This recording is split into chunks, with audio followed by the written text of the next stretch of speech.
Hello everyone, how are you? I hope you all are fine. आप सभी का Hindi cafe channel में फिर से स्वागत है। आज हम हमारी इस वीडियो में वर्तमान काल और भविष्य काल के बारे में पढ़ने वाले हैं। अब आप सोच रहे होंगे कि भूतकाल के बारे में क्यों नहीं, क्योंकि भूतकाल की हमने ऑलरेडी एक वीडियो बना चुके हैं। आप डिस्क्रिप्शन बॉक्स में जाकर उस वीडियो को देख लीजिए। और अगर आपको ये वीडियो पसंद आती है तो इसको लाइक, शेयर और सब्सक्राइब कर दीजिए। तो शुरू करते हैं हमारी वीडियो। वर्तमान काल, वर्तमान काल अर्थात जो समय अभी फिलहाल चल रहा है उसे हम क्या कह देते हैं? वर्तमान काल। तो इसकी डेफिनेशन, इसकी परिभाषा क्या होगी कि क्रिया के जिस रूप से उसका वर्तमान अर्थात चल रहे समय में होने का बोध हो उसे वर्तमान काल कहते हैं।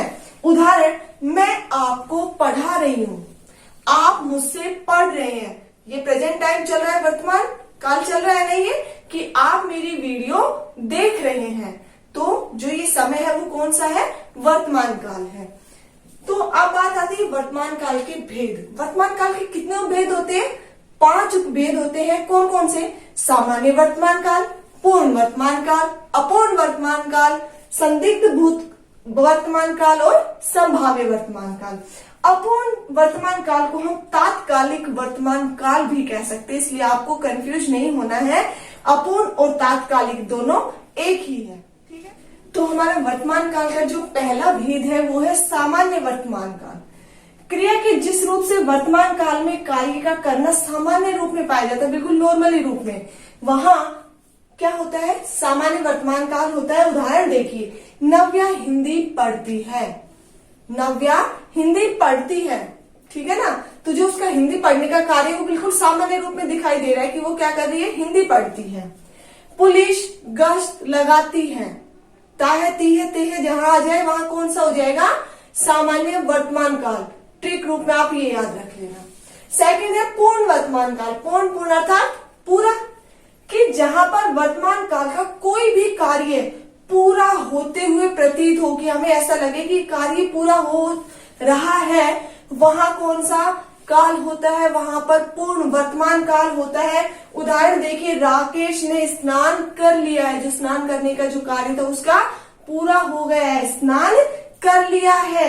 रीता ने पत्र लिख लिया है, तो जो उसका पत्र लिखने का कार्य था वो कैसा हो गया? अभी पूरा हो गया है। तो देखते हैं हमारा थर्ड पार्ट, अपूर्ण वर्तमान काल। पूर्ण पूरा हो चुका है, अपूर्ण पूरा नहीं हुआ है। जहां पर वर्तमान काल का कोई कार्य पूरा न होने का संकेत दे रहा हो, कि जो वर्तमान काल में जो समय चल रहा है वो अभी भी पूरा नहीं हुआ हो, ऐसा जो संकेत दे रहा हो, वहां कौन सा काल होता है? वहां पर अपूर्ण वर्तमान काल होता है। उदाहरण देखिए, कपिल खिलौने से खेल रहा है। कपिल खिलौने से खेल रहा है, जो उसके खेलने का कार्य वो अभी भी कंटिन्यूअसली चल रहा है। वो जो खेलने का कार्य था वो अभी पूरा नहीं हुआ। अगर मैं लिखूं यहाँ पर कि कपिल खिलौने से खेल चुका है, तो वहां पर क्या हो जाएगा?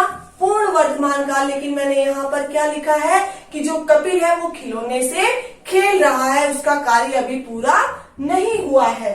अध्यापिका पढ़ा रही है। अध्यापिका का जो पढ़ाने का कार्य था वो अभी पूरा नहीं हुआ है। क्यों? क्योंकि वो अभी कंटिन्यू पढ़ा रही है, इसलिए यहाँ पर कौन सा काल हुआ? अपूर्ण वर्तमान काल। नेक्स्ट है हमारा संदिग्ध वर्तमान काल। संदिग्ध का अर्थ क्या होता है? संदेह। जहां पर हमें ये ना पता चले कि कार्य पूरा हो चुका है या अभी नहीं हुआ है, कि जहां पर वर्तमान काल का कोई कार्य पूरा होने या ना होने में संदेह प्रतीत करवा रहा हो, वहां कौन सा काल होता है? संदिग्ध वर्तमान काल होता है। जैसे अध्यापिका महोदया आती होंगी। अगर मैं लिखूं कि अध्यापिका महोदया आ चुकी है, अगर कंफर्म हो जाता है तो वहां कौन सा हो जाएगा? पूर्ण वर्तमान काल। मैं कहूं कि अध्यापिका महोदया आ रही है, तो वहां पर अपूर्ण। लेकिन मैंने यहाँ पर कहा कि अध्यापिका महोदया आती होंगी। ये सिर्फ हमारा संदेह, हमें ये नहीं पता कि वो आ रही है या आ चुकी है। हमने सिर्फ एक अनुमान लगाया है कि वो आती होंगी। सेकंड है राधा नाच रही होंगी। तो यहाँ भी हम अपना संदेह प्रकट कर रहे हैं, इसलिए यहाँ पर संदिग्ध वर्तमान काल है। तो देखिए, वर्तमान काल का हमारा लास्ट भेद संभाव्य वर्तमान काल। संभाव्य अर्थात संभावना, जहां पर संभावना व्यक्त की जाए वहां कौन सा होता है? संभाव्य काल होता है।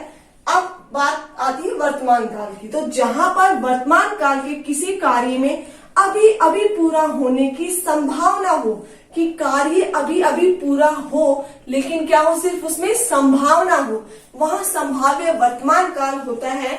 उदाहरण, शायद आज पिताजी आते होंगे। शायद, शायद जो वर्ड है उससे हमने क्या किया है, संभावना व्यक्त की है कि शायद आज पिताजी आते होंगे। कंफर्म नहीं है, सिर्फ हम अपनी संभावना बता रहे हैं। रोहन शायद दरवाजे पर खड़ा है।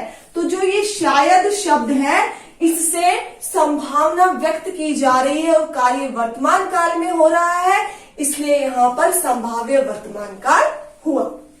तो हमारा थर्ड काल देखिए, भविष्य काल। भविष्य काल की डेफिनेशन क्या है, क्रिया के जिस रूप से यह पता चले कि कार्य होना अभी बाकी है, कार्य होना अभी बाकी अर्थात आने वाले समय में होने वाला है या आने वाले समय में होगा, वो हमारा भविष्य काल कहलाता है। उदाहरण, हम मई में माउंट आबू जाएंगे। जो कार्य है हमारा माउंट आबू जाने का, वो कब पूरा होगा, मई में। और मई कब है, इन फ्यूचर, भविष्य में। तो यहाँ पर कौन सा काल हुआ, भविष्य काल। अब आती है बात वही भविष्य काल के भेदों की। तो भविष्य काल के 3 भेद होते हैं।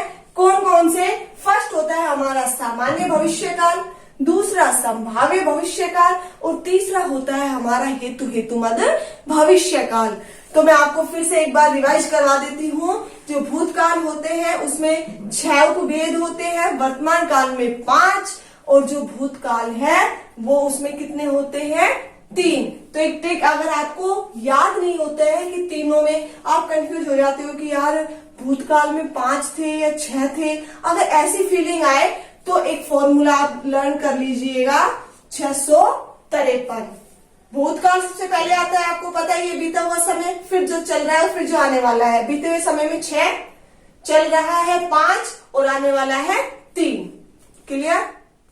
तो हमारा भविष्य काल का पहला भेद देखिए, सामान्य भविष्य काल। सामान्य भविष्य काल क्या होता है, भविष्य काल की जिस क्रिया से यह सूचित हो, यह पता चले कि क्रिया भविष्य में होगी, उसे क्या कहेंगे, सामान्य भविष्य काल। उदाहरण, हम अक्षरधाम देखने जाएंगे। गए नहीं है, हम अक्षरधाम देखने जाएंगे, भविष्य की बात कर रहे हैं, इसलिए यहाँ कौन सा काल, सामान्य भविष्य काल। माली पौधों में पानी देगा, दिया नहीं है, देगा, इसलिए यहाँ भी कौन सा काल, सामान्य भविष्य काल। नेक्स्ट है हमारा संभाव्य भविष्य काल। संभाव्य का जैसे मैं आपको बार बार अर्थ बता चुकी हूँ, संभाव्य अर्थात संभावना। तो क्रिया के जिस रूप से भविष्य काल में कार्य होने में संभावना व्यक्त की जाए, संभावना प्रकट की जाए, वहां कौन सा काल, भविष्य की बात की जा रही है, तो संभाव्य भविष्य काल। ठीक है। उदाहरण, शायद मैं प्रथम आऊं। तो मैं सिर्फ अपनी संभावना व्यक्त कर रही हूँ कि शायद, जो ये शायद शब्द से पता चल रहा है कि मैं संभावना व्यक्त कर रही हूँ कि शायद मैं प्रथम आऊं। शायद अमित कल जयपुर जाए, हमें कंफर्म नहीं है, सिर्फ हम अनुमान लगा रहे हैं, अपनी संभावना व्यक्त कर रहे हैं, शायद अमित कल जयपुर जाए। तो हमारे भविष्य काल का भी जो लास्ट भेद है वो है हेतु हेतुमद भविष्य काल।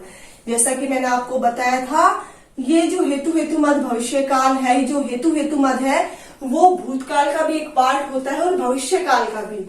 जहां पर भविष्य काल की किसी बात पर भविष्य की दूसरी बात निर्भर हो। मैंने आपको बताया था कि 2 बातें एक दूसरे पर जहां डिपेंड होती है, अगर वो भविष्य काल की बात कर रहे हैं, इन फ्यूचर की होने वाली, तो वहां हेतु हेतुमद भविष्य हो जाएगा, और बीते हुए समय की है तो हेतु हेतुमद भूतकाल हो जाएगा।